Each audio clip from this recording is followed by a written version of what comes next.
I barely made it out of the parking lot before my friend bolted into the store, leaving me standing there with a bag of car parts one had no idea how to carry. That's when she appeared, his sister, the one I'd seen before but never really noticed. She moved with that quiet confidence that seemed to fill up the space around her, like she didn't just occupy a room, she claimed it. "Let me have this moment," she said softly, brushing my shoulder as she took the bag from my hands. Her voice wasn't loud, but somehow it made me pause mid-step, like a record skipping.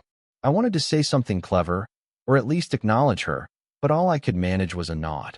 She smiled, just a fraction, and in that tiny gesture, the air between us thickened, though I didn't understand why. We were outside my friend's garage, the sun slanting through the dusty windows, painting everything in muted gold. The smell of motor oil mixed with the faint perfume she wore. It wasn't overpowering, just enough to make me notice. She shifted her weight, a slight tilt of the hip, and my eyes caught the subtle way she studied me back. I felt exposed, though she didn't say a word to suggest it. I realized I didn't know her at all. I didn't even know if she liked the smell of oil or the squeak of tires. But in that moment, when she handed me the bag with her fingers brushing mine, brief, almost accidental, there was a current, an almost imperceptible tug that made my chest tighten. She glanced toward the store, then back at me, her eyes lingering longer than they should have. I tried to smile, a small, awkward curve of my lips, but it felt clumsy, like I was trying to communicate something I hadn't yet understood myself. She noticed it. She tilted her head, one brow slightly raised, the kind of look that makes you think she already knows the answer to some question you haven't even asked. We stood there for a few beats, neither of us moving. Somewhere in that silence, I could feel my own pulse in my ears. The world seemed to shrink until it was just the two of us and the faint hum of the street beyond the garage. I wanted to speak, to fill the space with words, but the wrong words felt dangerous. So I stayed quiet, letting the tension stretch. Then she laughed, soft, low, like she knew exactly what she was doing. Not a full laugh, just enough to tilt the air, to make me stumble in thought. My friend returned with the plastic bags crinkling in his hands, breaking the moment, and I cursed myself for not asking a single coherent thing in those stolen seconds. She didn't look away immediately. There was one last glance, brief and charged, a pause that made me feel as though something had been offered and withdrawn all at once. Something unspoken, something that I couldn't stop thinking about, even as we returned to the mundane noise of engine clanks and footsteps. I found myself replaying it over and over that afternoon. The brush of her hand, the tilt of her head, the quiet command in her words. "Let me have this moment." And I realized I didn't know if it was a moment for her, or for me, or maybe for both of us. But I knew I wanted more. I didn't expect to see her again that afternoon. But there she was, kneeling over a stack of papers behind the counter of the small repair shop my friend ran. The fluorescent lights flickered slightly, casting half her face in shadow, and for a moment, I just watched. Her hair was pulled back loosely, strands escaping at the temples, and her brow was furrowed in that faint, tired crease that made her seem impossibly human and impossibly unreachable all at once. "You're back," she said without looking up, her voice calm but not unkind. There was a subtle hesitation in it, though, a pause she tried to hide. I could feel it, though. I moved closer, pretending to busy myself with the tools on the counter, but I couldn't stop noticing the little things. The delicate way her fingers lifted a sheet of paper, the faint tremble in her wrist, the way her shoulder tensed as if bracing for impact from some invisible weight. "Need a hand?" I asked, though my hands hovered uselessly at my sides. She glanced at me, eyes sharp for just a moment, and then back at the papers. "If you don't mind," she murmured, voice quieter than before. I stepped forward and gently rearranged some of the disorganized stacks. She watched me, lips slightly parted, as if she wanted to say more but couldn't quite find the words.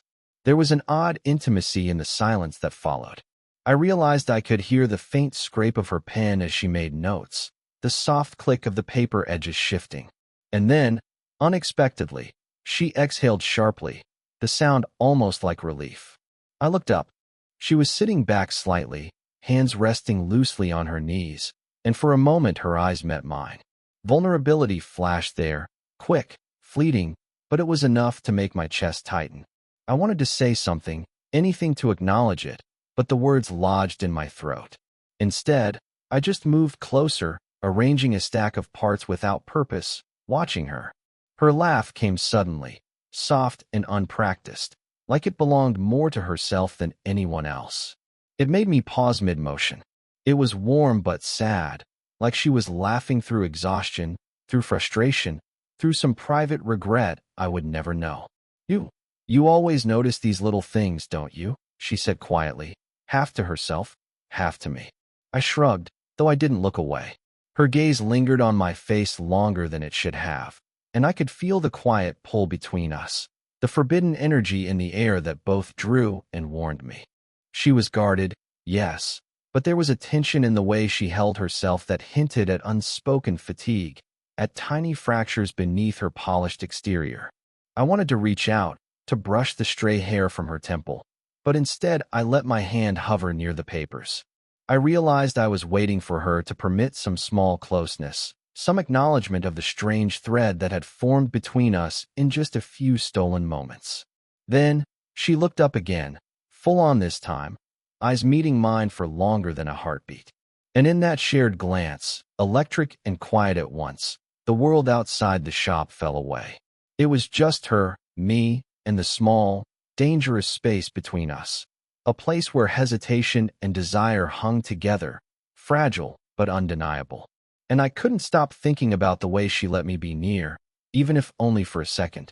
Rain hammered against the windows of the repair shop late that evening, and the dim overhead lights made everything look smaller, more intimate, as if the world had shrunk to just the two of us. I was helping her organize a shipment of parts that had arrived earlier, the boxes stacked haphazardly around us. She crouched next to me, hands brushing against mine more than once, and each time my pulse jumped, my chest tightening with an almost unbearable weight I didn't know how to name. "You're really careful with these," she murmured, glancing at my hands. There was something in the way she said it, half observation, half acknowledgement, that made me hesitate, unsure whether to laugh or say something foolish. I just nodded, fumbling slightly with a box, pretending not to notice how close she had leaned. For a long beat, we worked in near silence, the storm outside punctuating our movements. And then, without thinking, I found myself watching her, the way her hair caught the light, the faint crease of fatigue beneath her eyes, the subtle way her shoulders slumped as if carrying the weight of everything she didn't say. I wanted to reach out, to brush a wet strand from her face, but something, decency, fear, something unnamed, kept me rooted to the spot. "You ever feel like," she began, voice quiet, hesitant, and then trailed off. I looked at her, catching that flicker of vulnerability she tried to hide. I waited, careful, not wanting to push. "Like people assume things about you that aren't true?" she finally finished, glancing down at the boxes. I swallowed, heart hammering. I knew exactly what she meant, though we hadn't spoken of it, not out loud. I wanted to tell her she wasn't wrong, that I'd noticed, that I saw the whole, complicated version of her, but I couldn't. Instead, I nodded, letting my silence speak what words might ruin. Then, just as a tension I hadn't realized had built between us was about to tip into something dangerous, her phone buzzed. She froze, and I saw a brief shadow pass over her face. Some obligation.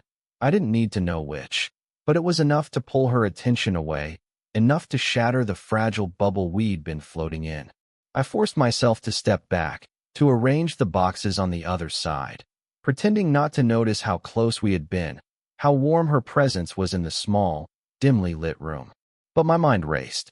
Every accidental brush of her hand, every pause in her voice, every flicker of vulnerability, it all screamed louder than the storm outside. She looked up at me for a fraction of a second before answering the call, eyes catching mine, a silent apology there I couldn't decipher.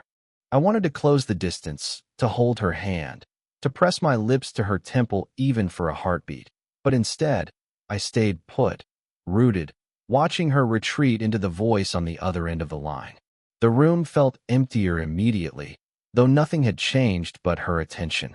And yet, in that near moment, so charged, so almost, my entire world had shifted.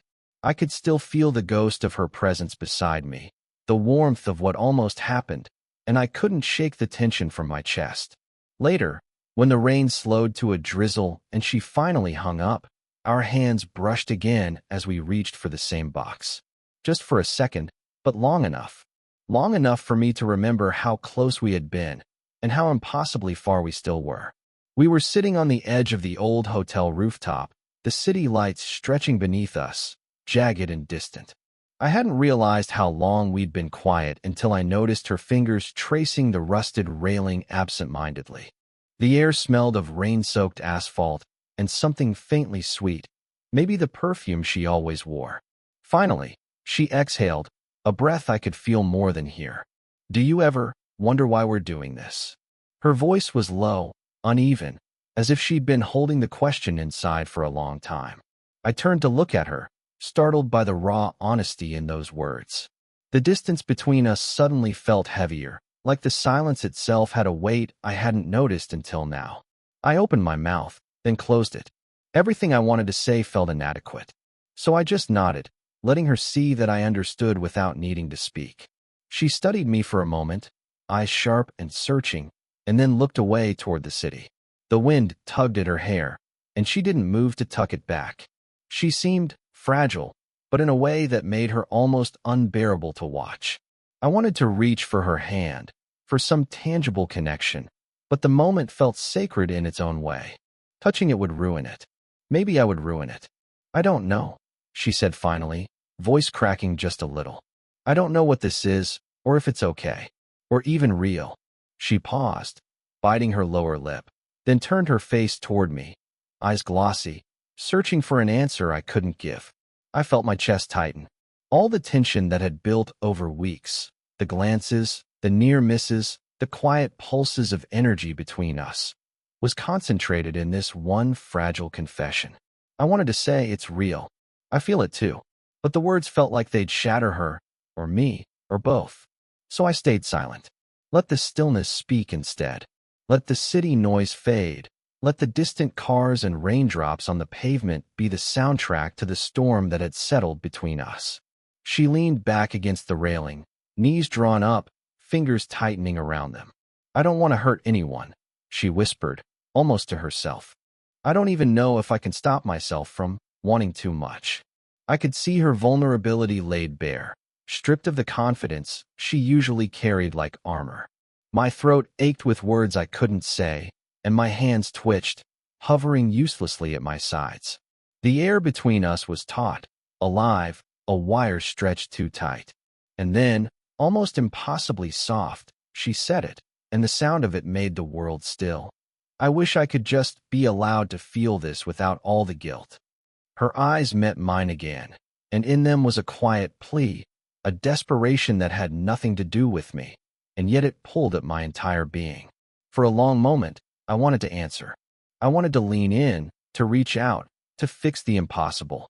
But instead, I could only breathe and listen to the silence that followed her words, a silence louder than any touch could ever be. I wasn't expecting her to invite me into her apartment, the air heavy with the faint smell of coffee and old books. She motioned toward the worn couch, and I followed, noticing the small details I'd never really seen before. The chipped frame of the bookshelf, the way her favorite mug was perched precariously on the edge of the table. She sat down slowly, fingers curling around her knees, and for the first time, she seemed smaller than the confident woman I'd watched command rooms. "I haven't talked about him in years," she began, voice low, hesitant. I waited, aware that whatever came next wasn't a story meant for idle ears. "My ex, we were together for a long time. I thought I'd never be happy again after he left." She swallowed, blinking rapidly, and I could hear the almost imperceptible catch in her throat. I wanted to reach out, but I stayed still, letting her words hang in the air. I realized I didn't know how to respond without breaking something fragile. Her vulnerability wasn't just emotional. It was a map of wounds I had no right to trace, yet I found myself drawn to it, memorizing every tremor in her voice, every flicker of emotion that crossed her face. She leaned over the table, rifling through a drawer, and pulled out a small, yellowed envelope. "I found this the other day," she said, almost apologetically. I watched as she opened it, revealing a letter in shaky handwriting. Her eyes softened, and a shadow passed across her features. "His voice, it's still in these words," she whispered. "I didn't think it would hurt this much." She glanced at me, and for a brief second, I thought I saw a flicker of trust, of permission to witness something she rarely let anyone see. I wanted to say that it would be okay, that the past didn't define her, that the weight she carried didn't make her any less beautiful. But words would ruin it. They'd interrupt the trembling honesty she'd just allowed into the room. So I simply nodded, letting the silence stretch between us, letting her process the ache without intrusion. Then she laughed softly, a little bitter, a little sad, and I noticed the fine lines at the corners of her eyes, evidence of laughter and grief interwoven. "I don't even know why I keep this," she said, almost to herself, eyes downcast. "Maybe to remind myself I survived. Maybe to remind myself how much I missed everything I lost." I felt my chest tighten, a quiet pull in my ribs that wasn't just sympathy. There was a weight in the air, heavy and subtle, that made every movement, every breath, feel charged. The distance between us shrank without either of us moving, as if the gravity of her past had pulled me closer than any physical proximity ever could. She finally looked up, eyes locking with mine, and for a heartbeat, we existed in a space where nothing else mattered. The storm outside, the hours that had passed, the words unspoken. And then she whispered, almost inaudibly, but the sound cut straight through the quiet. "I don't know if I can ever stop remembering him, or if I even want to." Her gaze held mine, soft and raw, and I realized that whatever this was between us, whatever strange thread had tied us together over weeks of stolen moments, it had shifted. Something had moved. And for the first time, I felt the subtle, seismic tremor of knowing that everything could change with just one more word, one more glance, one more confession. We ended up back at the shop, late again, the hum of the fluorescent lights and the faint scent of oil filling the quiet space. The storm had cleared, leaving streets glistening under the yellow glow of lamps. But inside, the air between us felt charged in a different way. Soft, patient, inevitable. She sat on the edge of the counter, knees drawn up, and I lingered near the doorway, hands shoved into my pockets. For a long moment, neither of us spoke. No one needed to. The silence carried years of unspoken hesitation, almost felt confessions, and the weight of two lives that had somehow collided in the smallest of ways. "You're still here," she said softly, almost surprised, though I hadn't moved. Her voice wasn't questioning. It was observant, as though she were cataloging the persistence in me, the quiet insistence of my presence. I wasn't going anywhere, I admitted, letting my eyes linger on hers. It was simple, and yet it carried more than words could hold. She nodded once, small and deliberate, as if acknowledging a truth we'd both known, but neither had dared to voice. We worked side by side, rearranging parts and tools, and the casual rhythm became intimate. Her hand brushed mine once while reaching for a wrench, and neither of us pulled away. It was small, almost accidental, but in that tiny connection, I felt the culmination of weeks of tension, longing, and quiet observation. "You know," she murmured, almost to herself, "I think. I've been afraid. Afraid to feel this, to let it exist without trying to fix it or run from it." Her gaze softened, tired yet luminous, and I realized that she had been carrying her own walls for so long. Walls I hadn't tried to knock down, only to patiently inhabit the spaces beside her. I stepped closer, careful not to overwhelm, and the distance between us dissolved into something that didn't need definition. The brush of her fingers against mine lingered just long enough to make my chest ache, but I stayed still, letting her set the pace. We didn't speak of love, not yet. We didn't need to. The acknowledgement was in the quiet breathing, in the shared space, in the way her eyes tracked me without words, and the way I didn't look away. The air was thick with everything unspoken, but it felt honest, earned, and unhurried. Finally, she leaned forward, just slightly, and rested her forehead against my shoulder. Not as a demand, not as a surrender, but as a gentle confirmation that we existed in the same fragile, human bubble. I exhaled slowly, letting the tension unwind, letting the weight of the moment settle into something warm and steady. We sat like that for a while, side by side, breathing quietly, letting the world outside hum on without us. It was a quiet acknowledgement of the truth between us. Complicated, imperfect, but real. No declarations. No fairy tales. Just the slow, deliberate presence of two people who had found each other in the fragments of their own lives and decided, silently, mutually, that it was enough to stay. And as the hours passed, neither of us moved, and neither of us had to. It's strange how certain moments linger long after they're over. I think about that night at the shop more than I probably should, about the quiet weight of her hand against mine, the way her forehead rested against my shoulder, and how it felt like the world had shrunk to just that small, imperfect bubble we'd made for ourselves. Looking back, I realize how much I've changed since then. I've learned to notice the subtleties, how a glance can carry more meaning than a sentence, how silence can speak louder than words, and how patience sometimes says, "I care," more than action ever could. And she learned that letting someone in doesn't mean losing herself, that vulnerability isn't weakness, and that the heart can heal, slowly, in unexpected ways. We never rushed anything, never forced the labels, never tried to fit our story into some neat box.